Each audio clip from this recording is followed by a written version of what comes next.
The alarm blared, a jarring, unwelcome sound as usual. I slapped the snooze button, the dim red numbers of the clock mocking the early hour. 6 a.m., another day.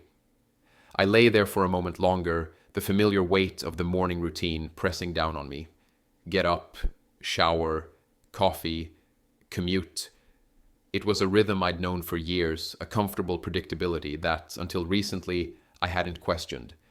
I finally dragged myself out of bed, the cool floor a stark contrast to the lingering warmth of the sheets. Sarah was still asleep, her back to me, the curve of her shoulder a familiar sight. I watched her for a moment, a strange detachment settling over me. Usually I'd reach out, trace my fingers along her arm, but this morning the urge was muted. I padded into the bathroom, the tile cold under my feet. The mirror reflected a tired face, the lines around my eyes a little deeper than they'd been a year ago. I splashed water on my face, the coolness briefly waking me up. In the shower, the hot water beat down on me, a temporary escape from the nagging thoughts that had started to creep into my mind. I tried to focus on the day ahead, on the presentation I had to give at work, but my mind kept drifting back to Sarah. Lately she'd been different, not in any dramatic, obvious way, but in subtle shifts, almost imperceptible changes that, in retrospect, felt like hairline fractures in the foundation of our marriage.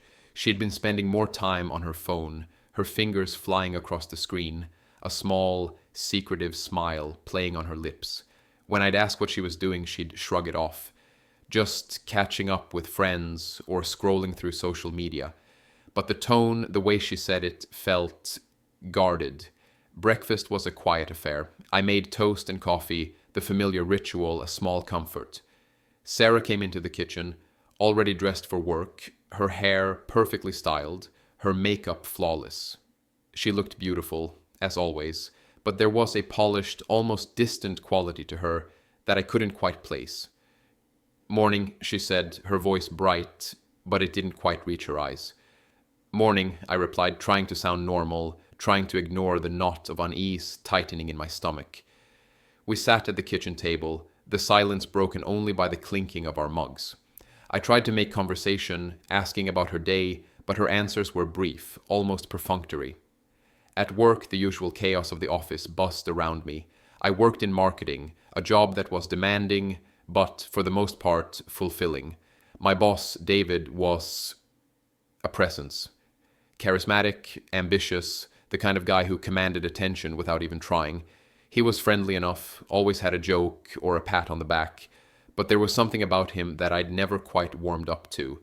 He was always a little too close to Sarah at office events, his hand lingering a fraction too long on her arm, his laughter a little too loud at her jokes. I'd always dismissed it as just his personality, his way of being charming, but now those memories felt different, tainted with a suspicion I couldn't shake. The presentation went well, or so I thought. I delivered it with my usual confidence, but I couldn't shake the feeling that my mind was elsewhere, that I was going through the motions. During the Q&A session, I noticed Sarah and David standing together at the back of the room. They were talking, their heads close together, and there was an intensity in their interaction that made my stomach clench. I tried to focus on the questions, on the faces of my colleagues, but my gaze kept drifting back to them. Later that day, I was working late, trying to catch up on emails when Sarah called. "I'm going to be late," she said, her voice slightly breathless. "I have to finish up a project with David." "Okay," I said, trying to sound casual, but my heart was pounding in my chest. "Don't wait up." "All right," I replied, the word feeling heavy in my mouth. I hung up the phone, the silence of the empty office amplifying the growing unease within me. I tried to work, but my focus was gone. I kept replaying the scene from the presentation in my head, the way Sarah and David had looked at each other, the way her voice had sounded on the phone. The hours ticked by, each one a slow, agonizing crawl. I tried to distract myself watching television, reading a book, but nothing worked. The feeling of dread was a constant, gnawing presence. Finally, around midnight, I couldn't take it anymore. I had to know. I grabbed my keys, my hand shaking slightly, and headed out the door. The drive to the office was a blur, the city lights streaking past me. I didn't know what I was going to find, but I knew I couldn't stay home, trapped in this agonizing limbo of doubt and fear. As I drove, the weight of a potential betrayal pressed down on me, a heavy, suffocating feeling that threatened to crush me. The drive back from the office that night, it's hard to even think about it now. The city lights blurred past, each one a tiny, mocking reminder of the life I thought I had, the life that was starting to feel increasingly unreal. I kept replaying Sarah's voice on the phone, that slightly breathless tone, and the image of her and David at the presentation, their heads close together, their eyes locked in some private conversation I wasn't privy to. It was like a film reel stuck on repeat in my mind, each loop twisting the knife of suspicion a little deeper. I tried to rationalize it, to tell myself I was being paranoid, that I was letting my insecurities get the better of me. She's just working late. David's just being friendly. It's all in your head. But the logic felt flimsy, a desperate attempt to cling to a reality that was slipping away. The gut feeling, that primal instinct that something was profoundly wrong, was growing stronger, louder, drowning out the feeble voice of reason. It wasn't just that night either. There were other things, little things, that had started to accumulate over the past few weeks, forming a pattern that I couldn't ignore anymore. Like the hushed phone calls. She'd always been a talkative person, always on the phone with her friends or family, but lately the calls had become different. She'd step out of the room to take them, her voice dropping to a low murmur, the conversation ending abruptly when I entered. And when I'd ask who it was, she'd give vague answers. Just work, or a friend from the gym. Then there was the change in her appearance. She'd always taken pride in her looks, but lately it was like she was trying harder. New clothes, a different perfume, spending more time on her hair and makeup. It wasn't that she hadn't looked beautiful before, but there was a new intensity to her efforts, a sense that she was dressing for someone else. I'd complimented her, of course, telling her how stunning she looked, but inside, a small, cold voice whispered, "Who are you trying to impress?" And the late work nights.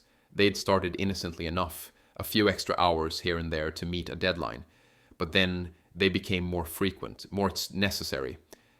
"David needs me to stay late," she'd say, her tone apologetic, but with a hint of something else, something I couldn't quite decipher. I'd try to be understanding, to support her career, but the lateness felt increasingly suspicious, especially when combined with the other changes. One night, I decided to surprise her at the office. I brought her dinner, thinking it would be a nice gesture, a way to show her I cared. But when I got there, her car wasn't in the parking lot. I called her, and she sounded flustered. "Oh, I had to go to a meeting with David. I completely forgot to tell you." "A meeting? At 8 o'clock at night?" The explanation felt thin, flimsy, like a hastily constructed lie. That night I couldn't sleep. I tossed and turned the events of the past few weeks, replaying in my mind, each one adding fuel to the fire of my suspicion. I started to question everything, every interaction, every conversation. Was I being blind? Had I been so caught up in my own life, in my own work, that I'd missed the signs?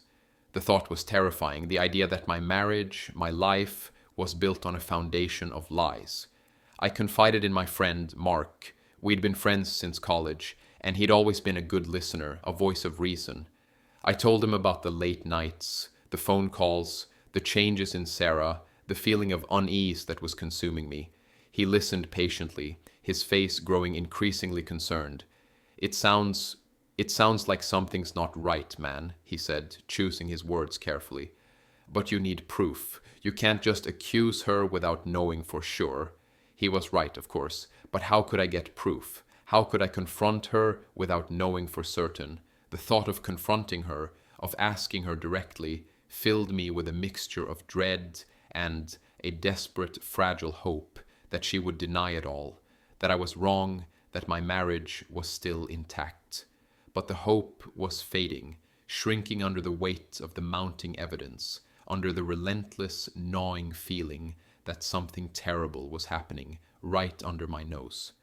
Mark's words echoed in my head. "You need proof." Easy for him to say. He wasn't the one lying awake at night, his mind racing, his stomach churning with a cocktail of anxiety and dread. But he was right. I couldn't confront Sarah, couldn't tear our lives apart, based on a gut feeling. I needed something solid, something undeniable. The problem was how. I started paying closer attention to her phone. It felt invasive, wrong, but the need to know, the fear of the unknown, outweighed my sense of decency. I'd wait until she was in the shower or preoccupied, and then I'd quickly, guiltily glance at her call log. The numbers were unfamiliar, often without names, and the durations were significant. Long calls late at night, my heart hammered in my chest each time I saw them. Then there were the texts. She'd always been a prolific texter, but now she'd often keep her phone face down, her fingers flying across the screen, with a speed and intensity that made me nervous. If I walked into the room, she'd quickly turn the screen away, her expression a mix of annoyance and something else, something I couldn't quite place. One time, I managed to catch a glimpse of a name on the screen. D. My mind immediately jumped to David. Was it him? Was I really going down this path? Work became a minefield. Every interaction between Sarah and David felt magnified, distorted by my growing suspicions. I'd watch them from across the office, their laughter, their conversations, their shared glances, all taking on a sinister new meaning. I'd try to focus on my work, on the deadlines and the meetings, but my mind was constantly elsewhere, replaying the clues, searching for patterns, trying to make sense of the tangled web of deceit I felt myself getting caught in. One afternoon, I had to go into David's office for a meeting. Sarah was already there, sitting across from him, and the atmosphere in the room felt charged. They both looked up as I entered, their expressions a little too bright, a little too forced.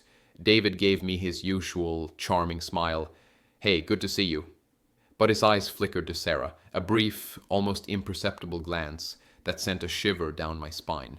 Sarah was unusually quiet, her gaze fixed on her hands, her face pale. The meeting was excruciating. I tried to concentrate on the agenda, on the numbers and the strategies, but my mind was a whirlwind of questions and doubts. I kept catching Sarah and David looking at each other, their body language, intimate. It was subtle, but it was there. The way they leaned in, the way their eyes lingered, the way they seemed to share a private joke that excluded me. It was like I was invisible, like I wasn't even in the room. That night I decided to follow Sarah. It felt desperate, a last resort, but I couldn't bear the uncertainty any longer. I waited until she left for work, and then a few minutes later I got in my car and followed her. She drove to the office as usual, but instead of going inside, she parked a few blocks away and waited. My heart pounded in my chest. What was she doing? A few minutes later, David's car pulled up beside her. He got out and they hugged. Not a friendly, professional hug, but a long, lingering embrace, their bodies pressed close together. I felt a wave of nausea wash over me. I wanted to look away, to pretend I wasn't seeing what I was seeing, but I couldn't. I was frozen, paralyzed by the horror of the moment. They talked for a while, their voices too low for me to hear, but their body language spoke volumes. They were close, intimate, connected in a way that Sarah and I hadn't been in a long time. Then David got back in his car and Sarah drove to the office. I followed her, my hands shaking on the steering wheel, my mind reeling. I didn't go into the office that day. I couldn't face them, couldn't pretend that everything was normal. I drove around for hours, lost in a fog of disbelief and pain. The evidence was mounting, the clues were converging, and the truth, the horrifying truth, was becoming increasingly clear. My wife was having an affair with my boss. The thought was like a physical blow, a punch to the gut that left me gasping for air. Mark's words kept echoing in my head. "You need proof." It was a simple sentence, a logical statement, but it felt like a monumental task. How could I possibly get proof? How could I confirm the gnawing feeling that was eating me alive without completely shattering the fragile remnants of my sanity? I was trapped in a vortex of doubt and suspicion, and the only way out seemed to be to delve deeper into the very thing I was desperate to avoid. I started with her phone. I know it's a violation of privacy, a betrayal of trust in itself, but the alternative, living in this agonizing limbo, constantly questioning every word, Every gesture felt even worse. I'd wait for those brief moments when she was distracted, in the shower, or deeply engrossed in something else, and then with trembling hands, I'd steal a glance at her call log. The numbers were unfamiliar. That was the first thing that struck me. No names, just strings of digits, mocking my ignorance. And the durations, they were long, unusually long, late-night calls, stretching into the early hours of the morning. My heart would pound against my ribs with each discovery, a cold dread settling in my stomach. Who was she talking to for so long, and why? Then there were the texts. She'd always been a texter, a digital native, but lately her phone had become a fortress. She'd keep it face down on the table, her fingers flying across the screen with a speed and intensity that made me uneasy. If I dared to approach, to casually glance, she'd instinctively turn the screen away, her expression a mix of irritation and something else. Defensiveness, secrecy, I couldn't tell. One evening, while she was scrolling through her phone on the couch, I managed to catch a glimpse of a name on the screen. D. Just a single letter, but it hit me like a physical blow. David, my boss, the charming, charismatic man who always seemed a little too interested in my wife. Was it him? Was my worst fear actually being realized?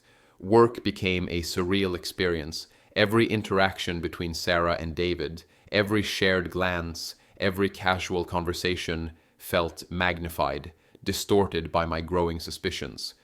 I'd find myself watching them from across the office, analyzing their body language, searching for clues in their words, their gestures.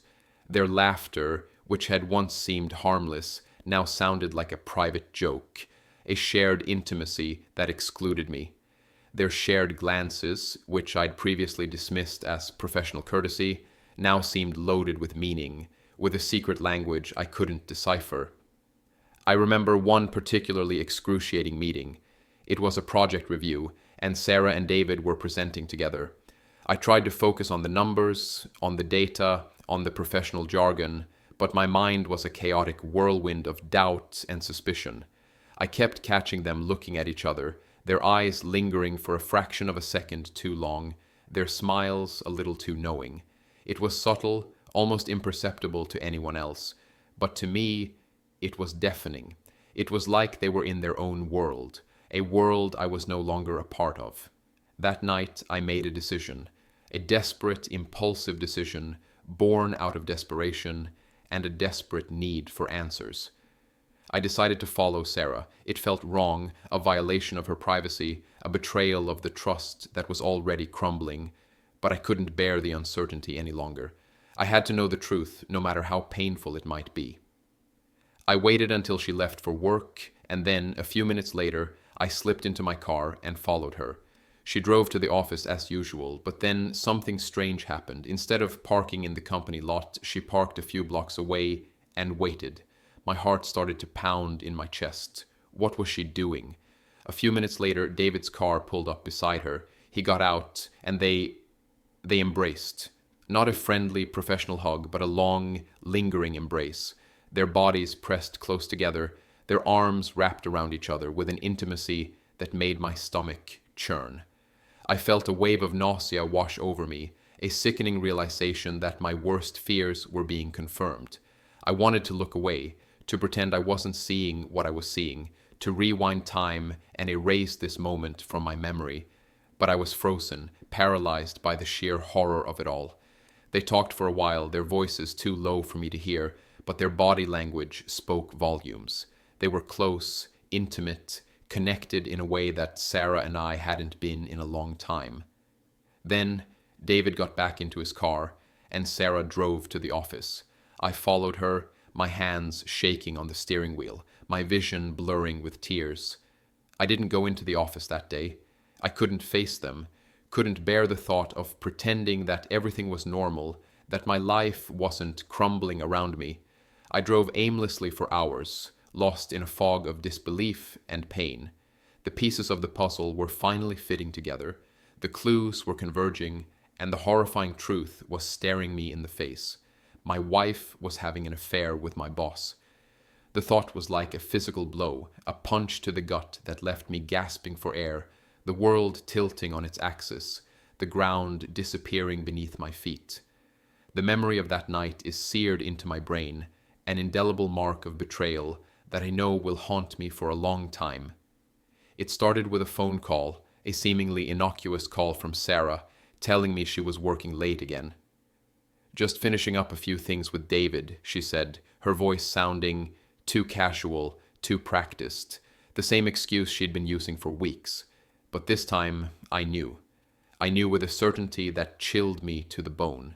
The feeling that had been simmering beneath the surface for so long, the unease, the suspicion, the gnawing sense that something was terribly wrong, finally boiled over. I couldn't bear the thought of another night of lies, of wondering where she was, who she was with. I had to know, I had to see for myself. I drove to the office, my hands gripping the steering wheel so tightly that my knuckles turned white. The city streets were quiet, the late-night hum of traffic a distant, muffled sound. Each red light felt like an eternity, each green light a cruel acceleration towards the inevitable. My heart pounded in my chest, a frantic drumbeat against the silence of the car. I parked a block away from the office building, the familiar facade now a symbol of deceit and betrayal. I walked towards the entrance, my steps heavy, my mind racing. I didn't know what I was going to find, but I knew deep down that it was going to be bad. The security guard at the front desk gave me a polite nod as I walked past, his expression unreadable. I mumbled a greeting, my voice sounding hollow and distant, even to my own ears. The office was eerily silent, the fluorescent lights casting long, harsh shadows across the empty desks. I walked towards Sarah's office, my footsteps echoing in the stillness. The door was closed, but a sliver of light peeked out from underneath. I hesitated, my hand hovering over the doorknob. A million thoughts raced through my head. What if I was wrong? What if I was just imagining things? What if I opened that door and found nothing? But the thought of turning back, of going home and pretending that everything was okay, was unbearable. I had to know, I had to face the truth, no matter how painful it might be. I took a deep breath, my hand trembling, and turned the doorknob.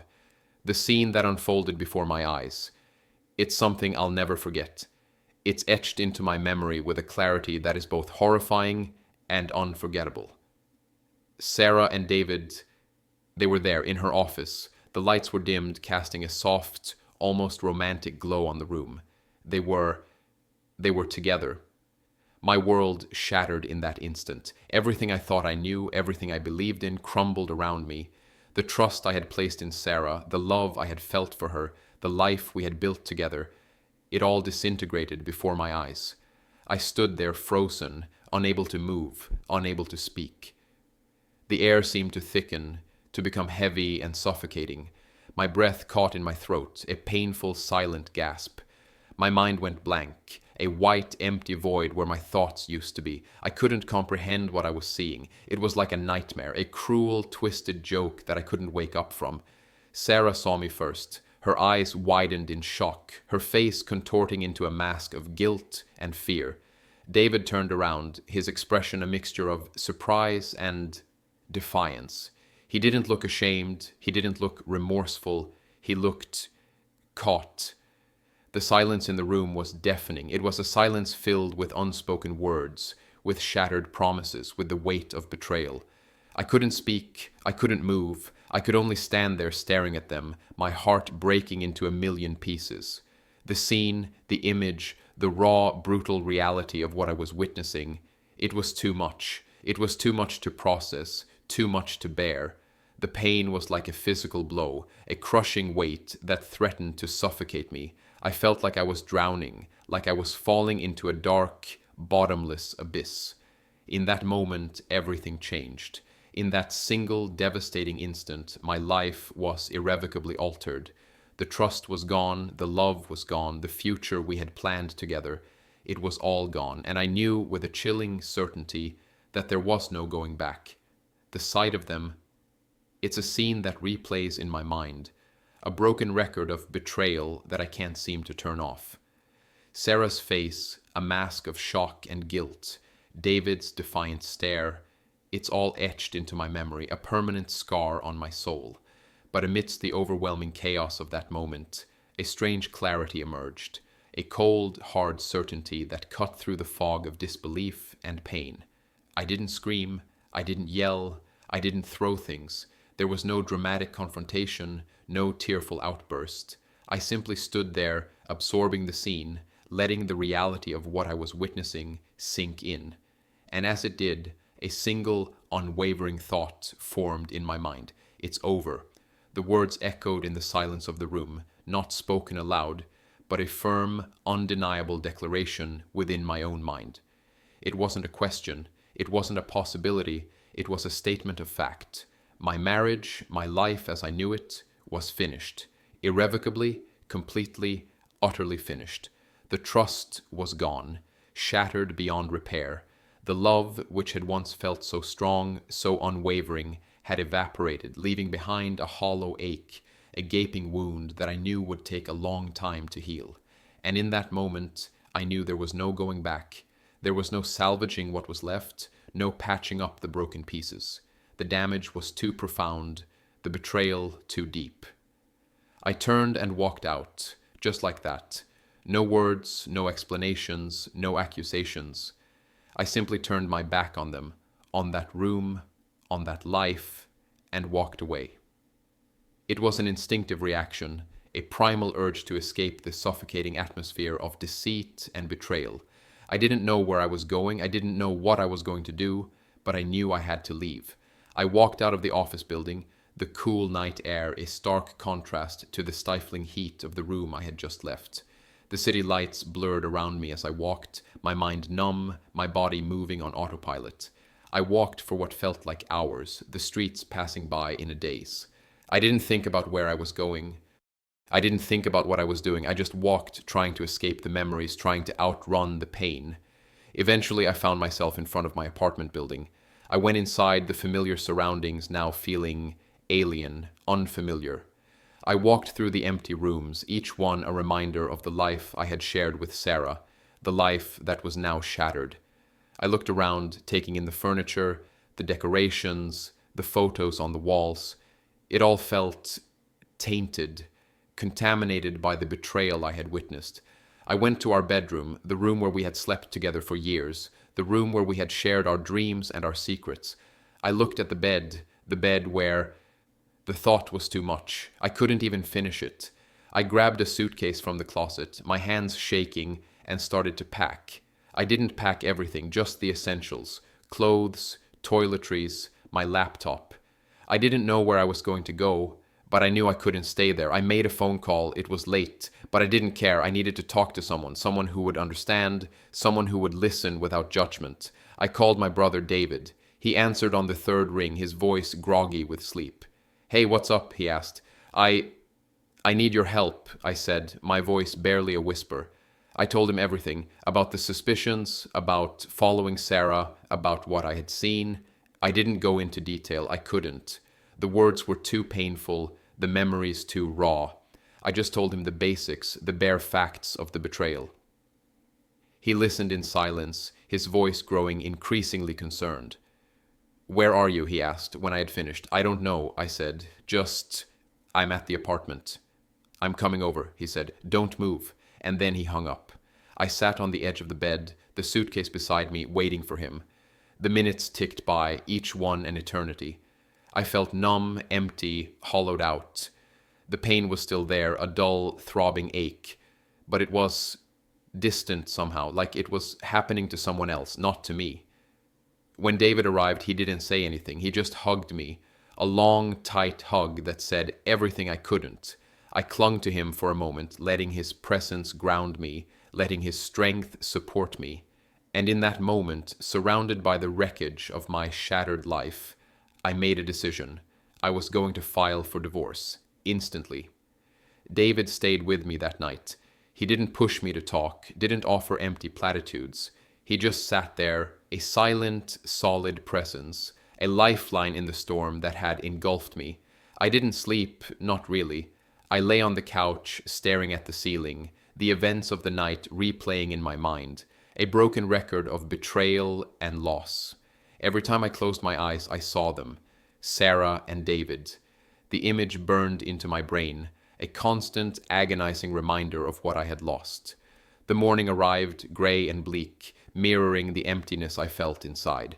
David made coffee, the familiar aroma a small comfort in the midst of the chaos.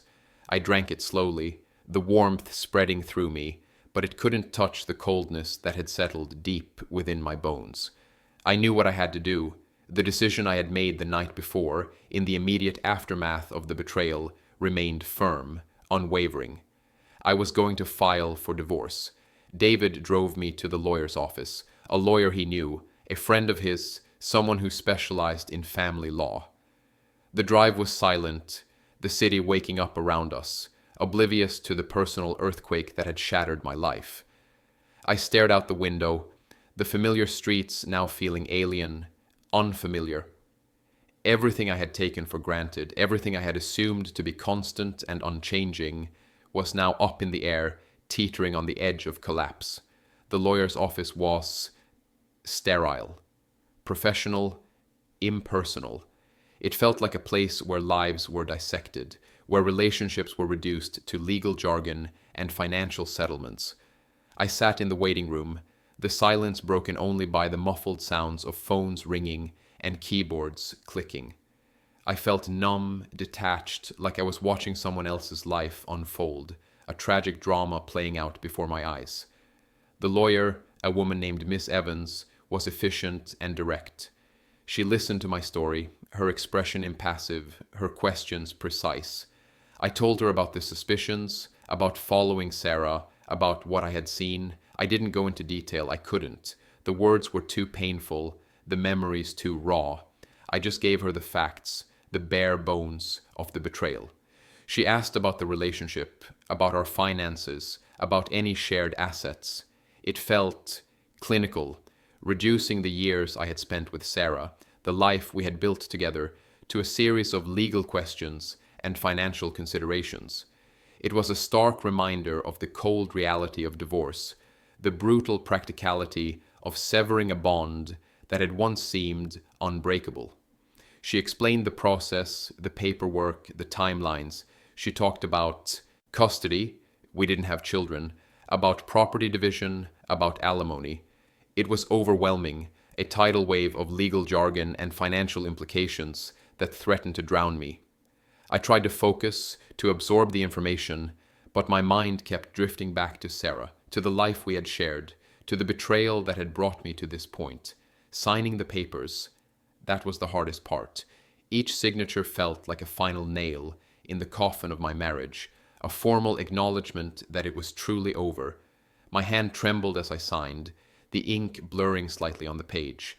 It was a strange feeling, a mixture of finality and disbelief. Was this really happening? Was my life really changing so drastically, so irrevocably? Leaving the lawyer's office, I felt nothing, empty, hollowed out. The initial shock and pain had subsided, replaced by a dull, aching numbness. The city was bustling around me, people going about their daily lives, completely unaware of the personal devastation I had just experienced. It felt surreal, like I was living in a parallel universe, a world where everything was the same except for the gaping hole in my heart. David was waiting for me outside, and he didn't say anything. He just put his hand on my shoulder, a gesture of silent support. We drove back to my apartment, the silence in the car heavy with unspoken words. I went inside, the empty rooms now feeling even more desolate, more final. The reality of what I had done, of what I was doing, began to sink in. I had filed for divorce. I had taken the first step towards ending my marriage, towards dismantling the life I had built with Sarah. And the weight of that decision, the enormity of its consequences, settled upon me like a physical burden. The next day, going to work felt surreal. It was like stepping back into a play where I knew all the lines had changed, where the set had been rearranged, and where I was now playing a different, unwanted role. The familiar office building loomed before me, a stark reminder of the life I had before, the life that was now irrevocably altered. I walked through the doors, the usual buzz of activity, a dull hum in my ears. People greeted me, their smiles and casual conversations feeling alien. I tried to return the greetings, to act normal, but my voice sounded hollow, my smile forced. I knew deep down that everyone would eventually know. The news of the divorce, of the affair, would spread like wildfire through the office grapevine. I made my way to my desk, my head held high, trying to project an air of composure I didn't feel. My colleagues glanced at me, their expressions a mixture of curiosity and awkwardness. I could feel their eyes on me, their unspoken questions hanging in the air. I tried to focus on my work, on the emails and the deadlines, but my mind was a whirlwind of emotions. The thought of facing David, it was a knot of dread in my stomach. I knew it was inevitable. We worked in the same department, in the same office. We couldn't avoid each other forever. But the idea of confronting him, of looking him in the eye after what he had done, filled me with a mixture of anger and nausea. He called me into his office later that morning. His tone was careful, almost hesitant. He didn't look at me directly as I walked in, his gaze fixed on the papers on his desk. The atmosphere in the room was thick with unspoken words, with the weight of the betrayal that hung between us. "Have a seat," he said, his voice low. I sat down, my hands clenched in my lap, trying to maintain some semblance of control. He finally looked up, his expression a strange mix of regret and defensiveness. I heard about Sarah," he said, the words hanging in the air. "You heard?" I replied, my voice flat, devoid of emotion. "Yes," he said. I'm sorry, Mark. I don't know what to say." "Sorry?" I repeated, the word laced with a bitter irony. "Sorry doesn't quite cover it, David." He shifted uncomfortably in his chair. I know I messed up badly." "You messed up," I said, the anger finally starting to surface. "You slept with my wife, David. You destroyed my marriage. That's a little more than just messing up." He looked down at his hands, his face pale. I didn't plan for this to happen. It just happened?" I interrupted, my voice rising. "Is that what you're going to say? It just happened? Like it was some kind of accident?" He looked up, his eyes pleading. "No, that's not what I mean. I care about Sarah, I do. But I respect you, Mark. I never meant to hurt you." "Respect me?" I scoffed. "You have a funny way of showing it, David. You sleep with my wife behind my back, and you call that respect?" The conversation was going in circles, a futile attempt to make sense of the senseless. He kept offering these weak apologies, these pathetic excuses, but they did nothing to ease the pain, to erase the image of him and Sarah together. The professional repercussions were complicated. HR got involved, of course. There were meetings, investigations, awkward conversations about workplace conduct and conflict of interest. The atmosphere in the office became toxic, a breeding ground for gossip and speculation. I felt like I was walking through a minefield, constantly on edge, constantly aware of the whispers and the stares. I considered quitting. The thought of working in the same office as David, of seeing him every day, was unbearable. But I had a job, bills to pay, a life to rebuild. I couldn't just walk away. So I stayed for now, forced to navigate this new, hostile landscape, forced to confront the man who had betrayed me every single day. The whole situation was a mess, a professional and personal disaster, and the worst part was it wasn't my fault. I was the victim, the one who had been wronged, but I was the one who was forced to deal with the fallout, the one who was left to pick up the pieces. Telling my friends and family, that was a whole other level of awkward. It wasn't the cold, sterile environment of a lawyer's office, or the tense, hostile atmosphere of work. It was personal, raw, vulnerable. I had to expose the most painful, humiliating experience of my life to the people who were supposed to care about me the most. I started with my parents. I called them one evening after a particularly long and draining day at work. My mom answered, her voice cheerful, asking about my day, about Sarah. I hesitated, the words catching in my throat. How could I tell her this? How could I shatter her image of the perfect couple, the perfect life I had always pretended to have? "Mom," I said, my voice strained, I have something to tell you." She sensed the change in my tone immediately. "What is it, honey? Are you okay?"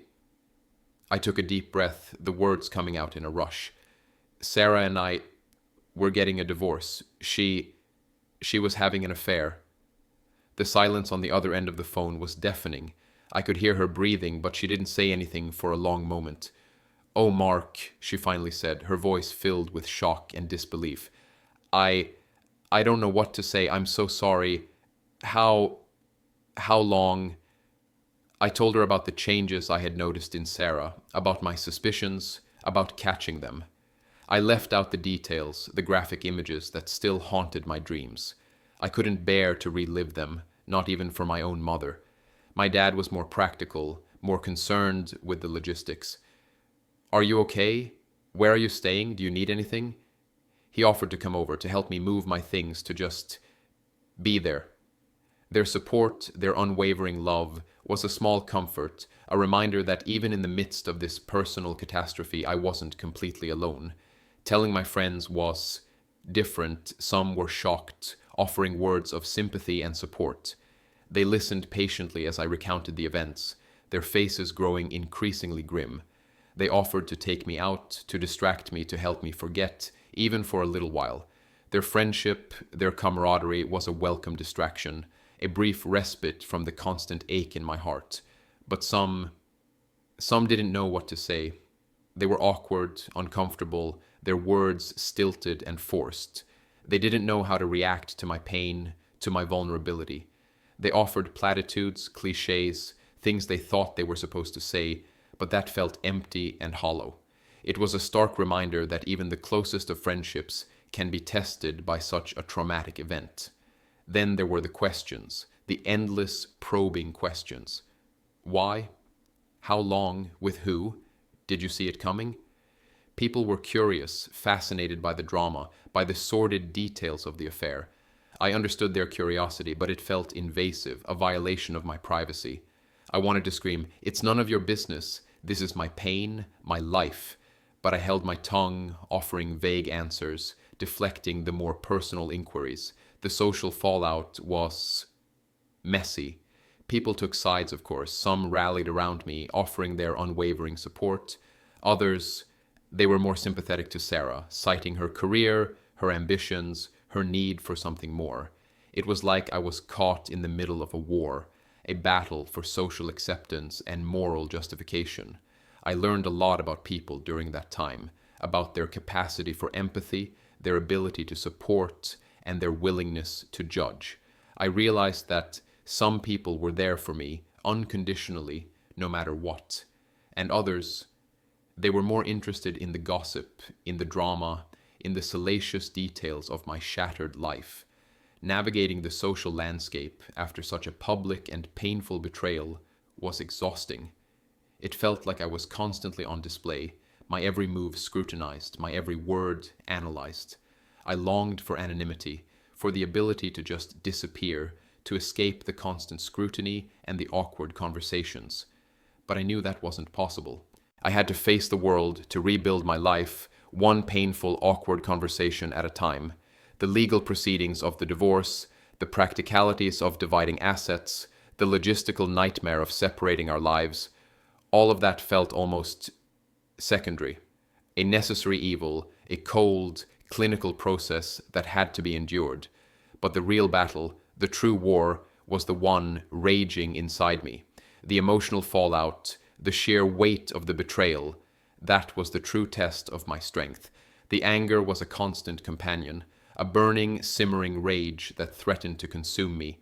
It was directed at Sarah, of course, at her deceit, her lies, her complete disregard for the vows we had taken, for the life we had built.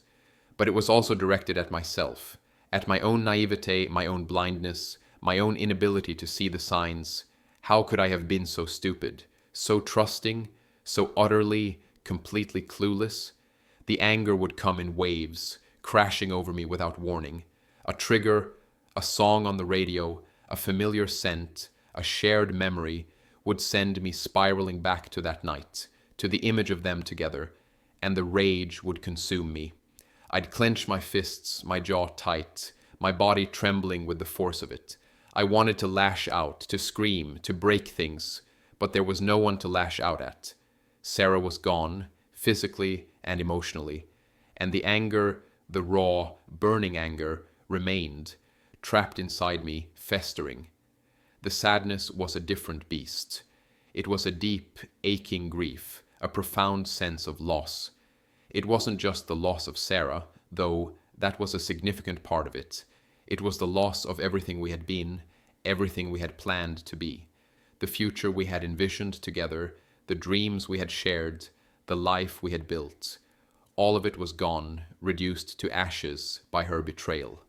The sadness would come in quiet moments, when I was alone, when the distractions of work and friends faded away. I'd find myself staring at old photos, memories flooding back, and the tears would come, hot and heavy, a release of the pain I had been trying so hard to suppress. I'd cry for the loss of her, for the loss of us, for the loss of a future that would never be. And then there was the confusion, the bewilderment, the sheer, utter incomprehension of it all. Why did she do it? What had I done wrong? What was so lacking in our marriage that she felt the need to seek solace in the arms of another man and my boss of all people? I would replay every conversation, every interaction, every moment of our relationship, searching for clues, for answers, for some kind of explanation.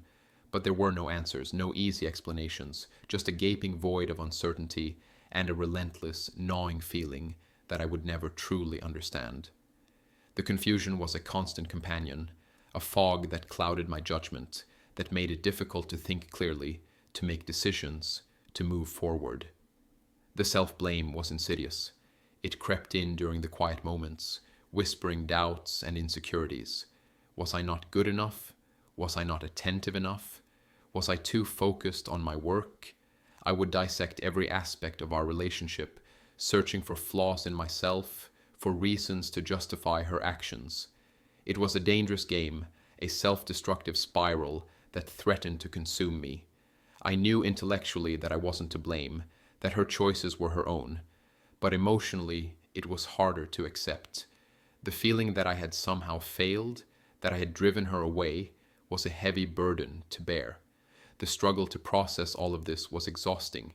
It felt like I was constantly fighting a battle, a war against my own emotions. I tried to suppress them, to ignore them, to push them down, but they always found a way to surface, stronger and more persistent than before. I knew intellectually that healing was a process, that it would take time. But in those early days, weeks, months, it felt impossible. The pain was too raw, the wound too deep. I felt like I was drowning, like I was lost at sea, with no land in sight, no hope of rescue. The initial aftermath of the betrayal, the divorce proceedings, the emotional turmoil, it all felt like a descent into darkness, a long, agonizing fall into a pit of despair. But even in the deepest darkness, a tiny spark of hope can flicker, a faint glimmer that suggests the possibility of light. It wasn't a sudden, dramatic shift, a miraculous recovery. It was a slow, gradual process, a series of small, almost imperceptible steps forward, each one a victory in its own right. I started with the basics, taking care of myself. It sounds simple, almost trivial, but in those early days it was a monumental effort. Eating regular meals, even when I had no appetite, getting some sleep, even if it was just a few hours of fitful rest, exercising, even if it was just a short walk around the block. These were the building blocks of survival, the foundation upon which I could begin to rebuild. I reconnected with friends, the friends who had stood by me, who had offered their unwavering support, their listening ears, their comforting presence. We went out for dinner, for drinks, for movies. We talked about anything and everything except the divorce, except Sarah, except the pain. It was a welcome distraction, a reminder that there was a world outside of my shattered marriage, a world filled with laughter, with joy, with connection. I rediscovered old hobbies, things I had enjoyed before Sarah, things I had let slide over the years. I started playing guitar again, the music a cathartic release of the emotions I couldn't express in words. I joined a hiking group, the beauty of nature and the camaraderie of fellow hikers, a balm to my wounded soul. I found solace in these activities, a sense of purpose and fulfillment that had been missing for so long. Therapy helped. I was initially resistant, skeptical of the idea of talking to a stranger about my deepest, darkest secrets, but I realized I needed help, professional guidance to navigate the complex emotions that were tearing me apart. My therapist was patient, understanding, and non-judgmental. She helped me process the anger, the sadness, the confusion, and the self-blame. She helped me see that I was not to blame for Sarah's choices, that I was worthy of love and happiness.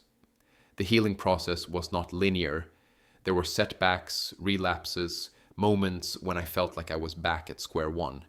A chance encounter with Sarah, a song on the radio, a memory triggered by a familiar place, anything could send me spiraling back into the depths of despair. But I learned to recognize these triggers, to anticipate them, and to develop coping mechanisms to deal with them. I started to envision a future beyond the broken marriage. It wasn't easy. The thought of being alone, of starting over, was daunting.